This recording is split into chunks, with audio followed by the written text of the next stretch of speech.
Like करें, subscribe कीजिए, bell icon को दबाएं ताकि हमारे वीडियो सबसे पहले आपके पास पहुंच सके। आज की ये रात मिराज मुस्तफ़ा सल्लल्लाहु अलैहि व आलिहि वसल्लम की रात है। बल्कि अगर इश्क मस्ती में डूब कर कहें तो ये कह सकते हैं कि आज की रात मकीने लामकां की रात है। एक ऐसा मकीन जो लामकां गया और पैकरे नूर वहां तक पहुंचा जहां ना बशर की रसाई है और ना जहां निरे नूर की रसाई है। हुजूर अकरम सल्लल्लाहु अलैहि व आलिहि वसल्लम के बेशुमार और लातादाद मौजज़ात में से एक मौजज़ा है मिराज शरीफ। और ये जो मेराज शरीफ है इसका कुछ हिस्सा कुरान मुकद्दस ने सराहतन बयान किया है।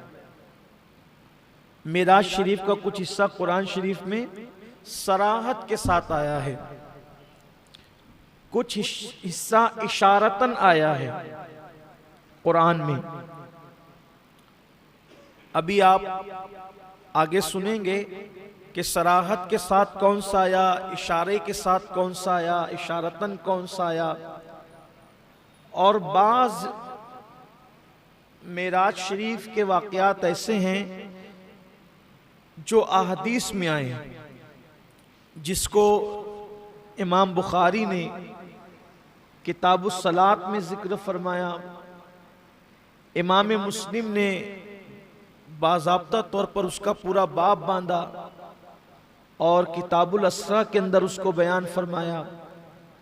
इसी तरह इमाम अहमद इब्ने हम्बल ने अपनी मुस्नद में उसको बयान किया। इब्तिदा में ही जो है वो आप हवाले सुन लें, इसलिए कि अब हर बात पर हो सकता है कि शायद दरमियान गुफ्तगू हवाला ना पढ़ सकें, तो आपके जहन में रहना चाहिए कि बुखारी में है, मुस्लिम में है, मिशकात शरीफ में, या फिर मिशकात की शरह अशअतुल लमआत जो शेख अब्दुल हक मुहद्दिस दहलवी की है। फिर इस तरह से जो है वो तफासिर की किताब में इब्ने अब्बास रदी अल्लाह ताला अन्हु है। फिर इस तरीके से मेराज बयान करने वाले सहाबा में हज़रत अब्दुल्ला इब्ने मसूद है, अब्दुल्ला इब्ने अब्बास है, अब्दुल्ला इब्ने उमर है, हज़रत अबू ज़र ग़िफ़ारी हैं, मौलाए कायनात हैं, सैयदना उमर इब्ने ख़त्ताब हैं। ये एक तवील फहरिस्त है। फिर उसके बाद मुफस्सिरीन की एक तादाद है। मुफस्सिरीन में बहुत शरह बस्त के साथ लिखने वाली ज़ात हज़रत सैयदना इमाम फ़खरुद्दीन राज़ी है, जो अपनी तफसीर कबीर में लिखते हैं। इसी तरीके से बाज़ बातें इब्ने कसीर ने भी लिखी है, दुर्र मंसूर में भी है। फिर इसी तरीके से तफसीर नईमी और ज़ियाउल कुरान में तो है ही है, रूहुल बयान में भी है। ये एक मुख्तसर सा इशारा है। फिर उसके बाद इमाम यूसुफ नबहानी ने अपनी किताब हुज्जतुल्लाह अलल आलमीन के अंदर मिराज का जिक्र किया। इमाम सुयूती ने खसाइसुल कुबरा में किया। और फिर इमाम सुयूती की एक पूरी किताब है, पूरा बल्कि किताबचा है इमाम सुयूती का मिराज पर, अल आयातुल कुबरा। उसमें उन्होंने आकाए करीम सल्लल्लाहु अलैहि वसल्लम की मुकम्मल मिराज बयान फरमाई अहादीस के हवाले से। फिर इसी तरीके से जो है वो नुज़हतुल मजालिस के अंदर भी इमाम अब्दुल रहमान ने बहुत प्यारे और खूबसूरत निकात नकल फरमाए हैं। अब इन सारी किताबों के अंदर का एक इत्र मजमुआ अपने अल्फाज के जामे में हम पेश करने की सादत हासिल करेंगे। ये इन सब किताबों से समेटा हुआ है और कुछ अदीबाना गुल बूटे हजरत उस्ताद ज़मन मौलाना हसन बरेलवी रहमतुल्लाह अलैह की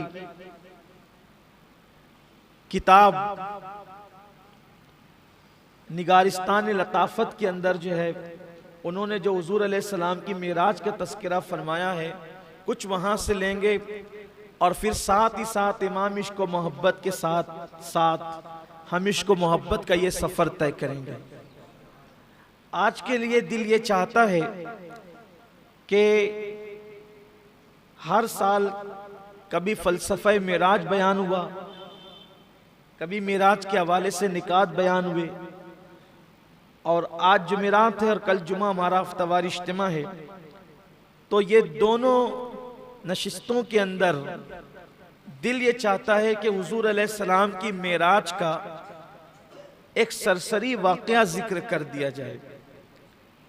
हुजूर मेराज पर कैसे गए उसका पूरा तस्करा आज हम करते हैं, जितना भी वक्त में गुंजाइश होगी, इसलिए कि महफिल के अख्तिताम पर जो है वो जिक्र और दुआ भी, जैसे कि हर जुमेरात को यहाँ जिक्र होता है, तो मुख्तसर जिक्र, और फिर इंशाअल्लाह चूँकि आज शब मेराज है, बड़ी मुबारक रात है, तो दुआ भी इंशाअल्लाह हम आज करेंगे।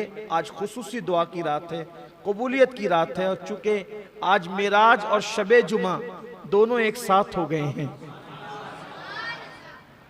शब जुमा को इसलिए हम इतनी अहमियत देते हैं कि इमाम अहमद इब्ने हम्बल के नज़दीक, इमाम अहमद इब्ने हम्बल, ये इमाम अहमद इब्ने हम्बल कोई मामूली आदमी नहीं है, कोई मस्जिद के इमाम नहीं समझे आप इनको।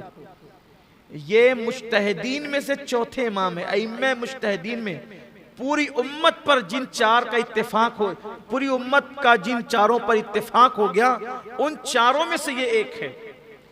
और अहमद इब्ने हम्बल को वैसे तो मेरे जो इमाम है फिक़ा में, वो इमाम आज़म है, वहां तो कोई बात ही नहीं है, वहां तो सारी अकीदतों की नजरें पेश है। लेकिन फिर चारों में इमाम आज़म के बाद अगर सबसे ज्यादा मेरे दिल में किसी की मोहब्बत है तो वो इमाम अहमद इब्ने हम्बल की मोहब्बत है। उसकी वजह यह है कि मेरे मुर्शिद, मेरे पीर, जिनकी चौखट से मुझे सब कुछ मिला है, सरकार गौसे पाक शेख अब्दुल कादिर जिलानी इमाम अहमद इब्ने हम्बल को इमामी, मेरा इमाम ये कह के पुकारते हैं।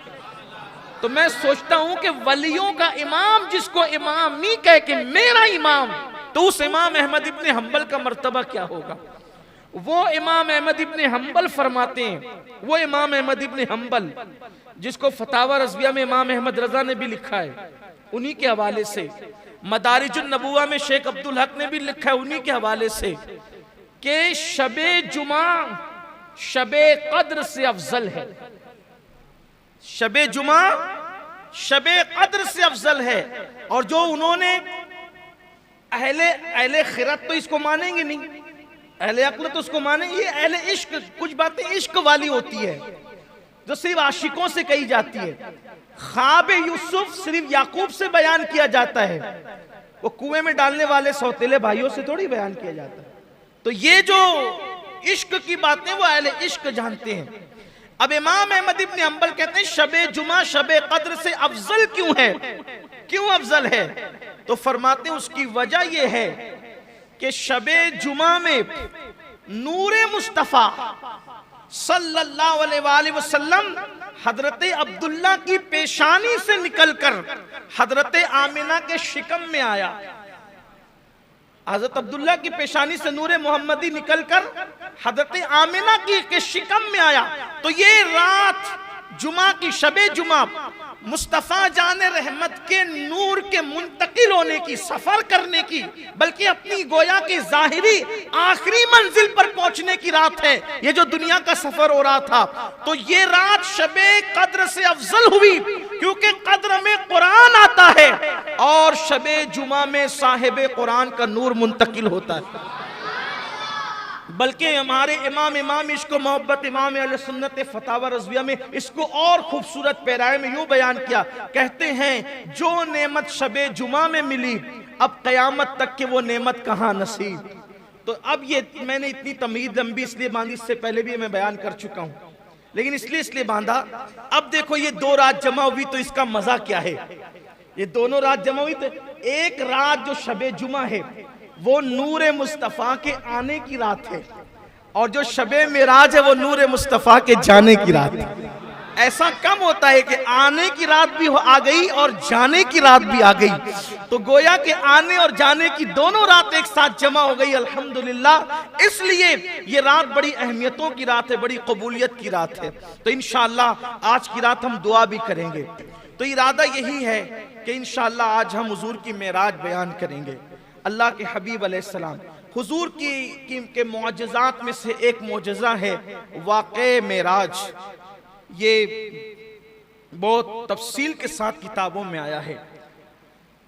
बयान किया जाता है कि उम्मुल मोमिनीन हजरत खदीजतुल कुबरा रदियल्लाहु ताला अन्हा का विसाल हो गया। हुजूर के मुशफिको मेहरबान चचा हजरत अबू तालिब का भी विसाल हो गया। ये दोनों मुशफिको मेहरबान हस्तियां दुनिया से कूच कर गई, क्योंकि ये दोनों हुजूर अलैहिस्सलाम को तसल्लियां देते थे हादिसात पर, कुफ्फार के दिल दुखाने पर। हुजूर अलैहिस्सलाम को कुफ्फार जो तकलीफ पहुंचाते थे, ये दोनों बड़े मुशफिको मेहरबान थे।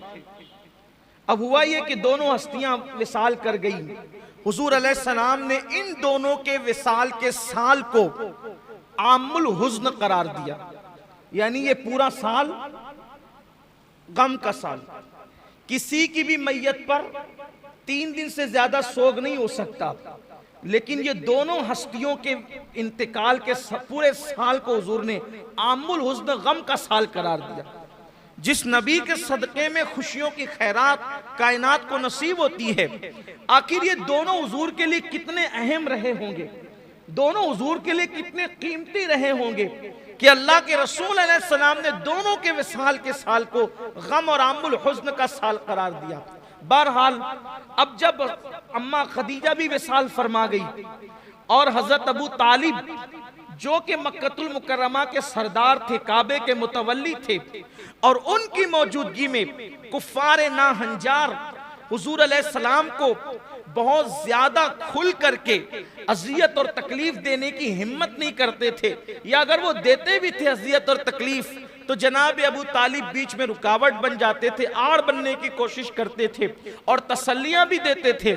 लेकिन अब उनकी ईज़ा रिसानियां और बढ़ी और अब वो बेलगाम हुए, अब उनके लिए कोई रुकावट न रही। तो हुजूर अकरम सल्लल्लाहु अलैहि वसल्लम को उन्होंने तकलीफ और अजियत ज्यादा कर दी। हुजूर अलैहिस्सलाम उनके दुखों से, उनकी तकलीफों से बेचैन और बेकरार होकर अपनी चचाजाद बहन हजरत सैयदा उम्मे हानी बिनते हजरत अबू तालिब और हजरत अली पाक की सगी बहन, उनके घर में अल्लाह के रसूल अलैहिस्सलाम आराम के लिए तशरीफ लाए। हजरत सैयदा उम्मे हानी रदी अल्लाह ताला अन्हा, इनका मकान कुछ दिनों पहले तक हरम के अंदर था, मस्जिद के अंदर था, क्योंकि जब हरम की तौसी की गई तो मकानात को अंदर कर लिया गया, तो उनका मकान भी अंदर आ गया।